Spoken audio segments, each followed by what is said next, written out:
I didn't quit Ironcrest. I detonated it by following the rules.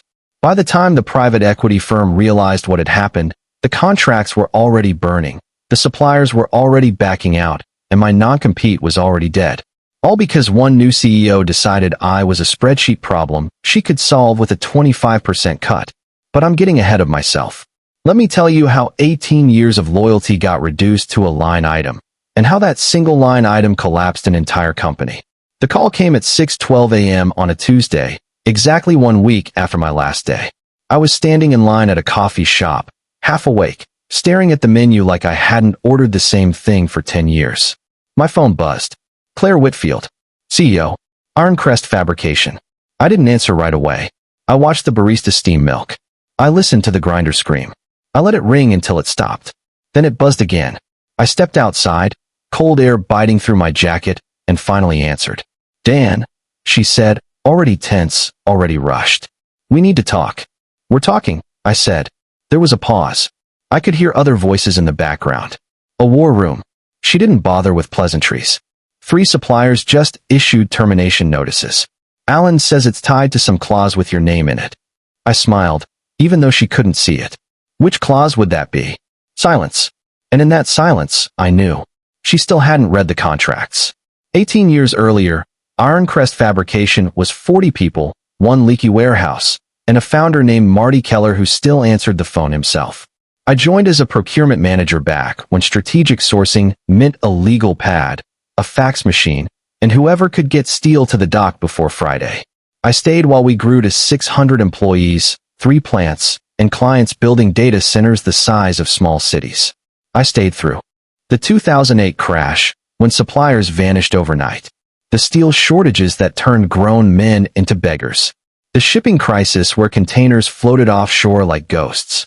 I stayed because I knew how to keep production alive when the spreadsheets stopped making sense. By year 10, I wasn't just buying materials. I was writing the contracts. Master service agreements. Pricing addendums. Capacity guarantees. Key person clauses nobody else noticed because they were buried in Times New Roman 9-point font. I negotiated favors that never showed up on dashboards. I had supplier CEOs saved in my phone with notes like, Tom, will move heaven and earth. Gita, hates surprises. Lars, watch lead times. And every weird process at Ironcrest? I knew why it existed. Which ones were dumb? Which ones were scars? That made me valuable. That also made me invisible. Invisible.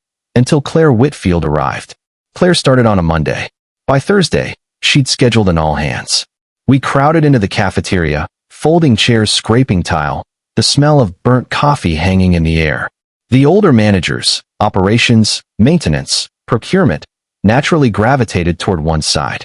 Claire stood at the front, perfectly pressed blazer, clicker in hand. Behind her, a glossy slide deck. Project Lean Horizon. Big letters. Big promises.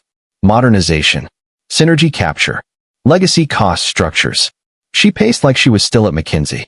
We've been paying for an analog past in a digital future, she said, eyes flicking, just for a moment, toward our row. That changes now. Some people clapped. I didn't. I watched the words she didn't say. 3 hours later, the email landed. From HR.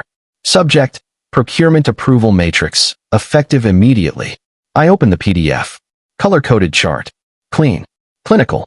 Anything over $20,000 now required sign-off from the CEO's office. My signature, previously final up to $100,000, had been shifted down a column. Every PO over $20,000 now routed through Claire's chief of staff. Tyler, 26 years old. MBA. PowerPoint assassin. Never stepped foot on a plant floor.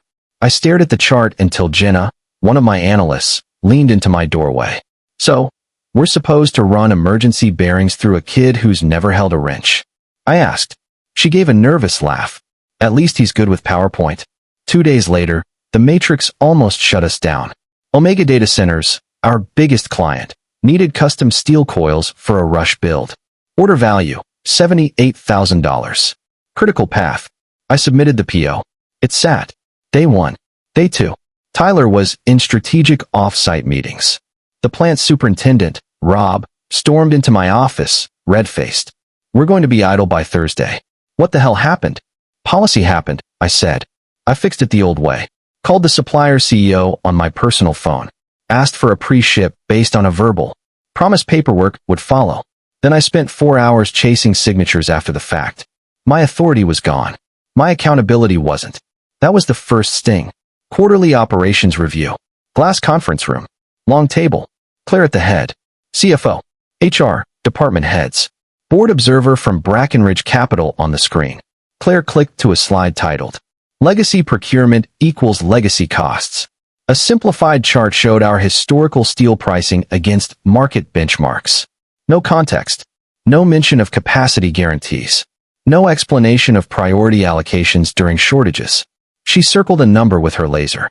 These agreements were negotiated under our previous model, she said. That generosity has cost this company at least $3.2 million over 5 years. She didn't look at me. Everyone else did. I gripped my pen until my knuckles went white. Then came the theft. Slide change. Phase 1. Supplier optimization. The structure. The phases. The color coding. It was my deck. I'd written it 3 months earlier. Except now the cover read. Prepared by Claire Whitfield and Strategy Team.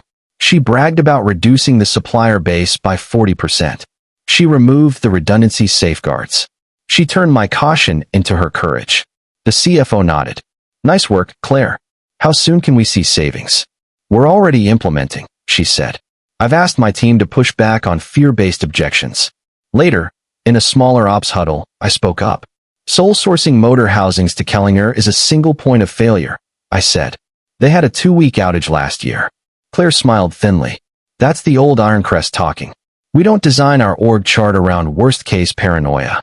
That paranoia kept lines running when everyone else was scrambling. She turned to the room. See? This is resistance to change. Fear. Eyes dropped to laptops. Afterward, Marty Keller, the founder, patted my shoulder in the hallway. Just write it out, Dan. PE types do their dance. They're dancing on a minefield, I said. He didn't argue. Mid-afternoon. HR conference room. Claire. HR Director Priya Shah. Me. Claire softened her voice like she was delivering condolences. Dan, you've been here almost 20 years. 18. That kind of loyalty is rare, she said, sliding a manila folder across the table. But so are the margins we're dealing with. I opened it. 25% reduction in base salary. Effective next pay period. I looked at Priya. She couldn't meet my eyes. We've reviewed market data, Claire continued. Your comp is out of band. For which role? I asked. The one where I built the supplier ecosystem, keeping your EBITDA alive.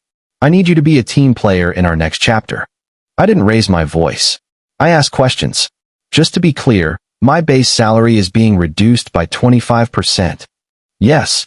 No change to my title? Not at this time. So I'm expected to carry full responsibility at a quarter less pay. Claire smiled. That's one way to look at it. That night, I didn't sleep. I pulled out my old external hard drive. Opened the Master Supplier Agreements folder. 8 contracts. Section 14.3b. Key Personnel Dependency. My name. My compensation. Greater than 15%. Material adverse change. I traced the sentence with my finger at 2:17 a.m. In the margin, in my handwriting from years ago. Gives them comfort to go below market. I sat back. Employee Handbook. Section 9.4. Employment Agreement. Section 5c. Free systems. One cut. And suddenly, Claire wasn't managing a cost. She'd stepped on a landmine. I didn't feel angry. I felt calm. Because I wasn't going to fight her. I was going to comply. Exactly. The thing people don't understand about revenge like this is that it doesn't start with yelling. It starts with silence. I sat at my kitchen table while the house slept. Mortgage statement on the left. Mia's college brochures stacked neatly on the right. A handwritten note from my mom's assisted living facility reminding me her care plan was renewing next quarter.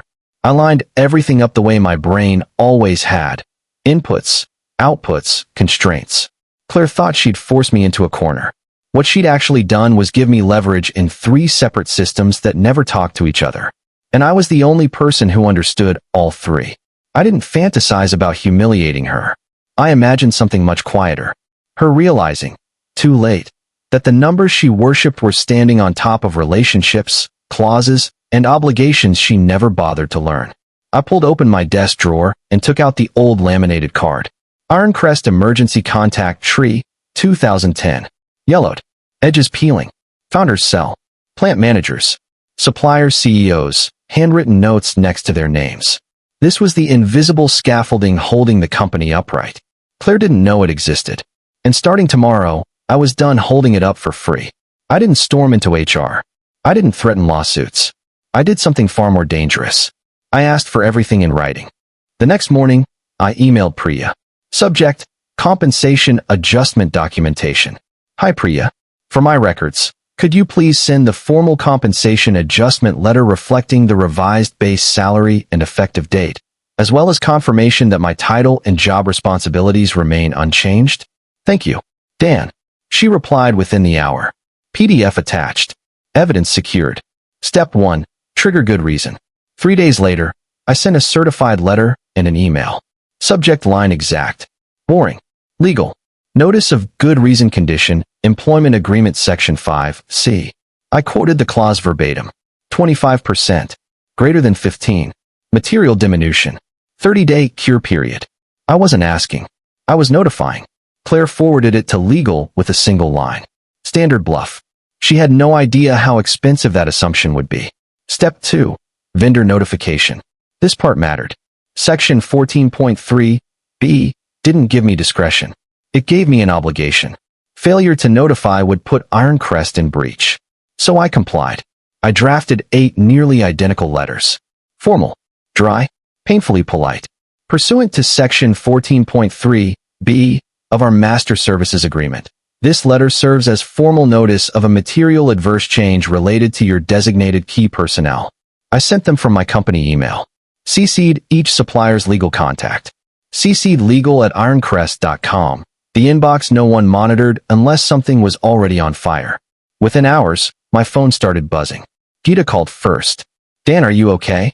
I'm obligated to notify you, I said carefully. Beyond that, I'd suggest your counsel review the clause. She didn't need more. None of them did. Step 3. Stop being the glue. This was the hardest part. I stopped fixing things. Every emergency followed the approval matrix. If Tyler was unavailable, the order waited. I stopped calling favors. I stopped answering emails after 5 p.m. I documented everything. As previously noted, sole sourcing creates a single point of failure. Please advise how you wish to proceed. No emotion, just records. I updated my personal risk register. Cells shifted from yellow to amber. Comments added. Trigger if comp reduced greater than 15%. I forwarded the register to finance before I left. They didn't read it. They would. 30 days passed. No cure. No conversation. Claire thought I'd blink. On day 31, I sent the second letter. As the company has not cured the good reason condition outlined in my notice dated. Resignation. Without cause. Severance triggered. Non-compete void. I cleaned out my office at lunch. No goodbye email. No drama. Just a neat desk and an empty drawer where the laminated card had been. I wasn't there, but I know exactly how it unfolded. 6:30 a.m. Emergency meeting. Supplier status slide in red. COGS up double digits. Contracts terminating. Alan, the CFO, finally zoomed in on the letters. My letters. Claire asked the question that sealed her fate. Did someone notify them? Silence. Then legal. Then HR. Then the realization. She hadn't just cut a salary. She'd triggered. Vendor exit clauses. Key person risk disclosures. A golden parachute. A talent exodus. All with one arrogant move. By the time she called me, it was over. Suppliers walked. Omega invoked penalties. Production slowed. EBITDA cratered. Bank covenants broke. Brackenridge panicked. Claire was pursuing new opportunities within the quarter. Ironcrest sold distressed within 18 months. Marty emailed me once. You were right. I'm sorry. I took 3 months off. Visited colleges with Mia. Had lunch with my mom every Thursday. Then the calls came. If you ever hang a shingle. So I did. Ortiz strategic sourcing. Same suppliers. Same skills. No loyalty tax. And the last thing Claire ever said to me? You're sabotaging your own legacy. She was wrong. For 18 years, they paid me to prevent disasters. Then they cut that by 25%. Turns out, that was the most expensive saving they ever made. Have you ever had a boss who thought cutting you was risk-free, until the consequences hit? Tell me in the comments. And if you want more stories where contracts beat arrogance every time, hit subscribe. Because justice doesn't always yell. Sometimes it just follows the rules.